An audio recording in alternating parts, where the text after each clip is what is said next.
Hey guys, it's Scarlett at Build Across, and today I want to show you how I paint this Christmas tree cutout.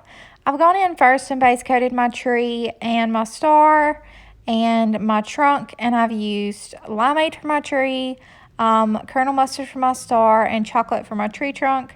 Then I went in and let everything dry and go in with a Sharpie brushstroke marker to do the kind of wire to my lights. And then I went in with these Montana acrylic markers in yellow, green, blue, and red. And I'm going in and outlining those with my Sharpie brushstroke marker.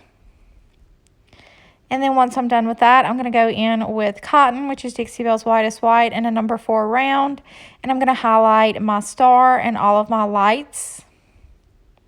So when I highlight my lights, I'm going to stay on the left side for all of my lights. And then after this, I'm going to go in with a sponge brush and some of that white paint. And I'm just going to wipe the majority off on my desk.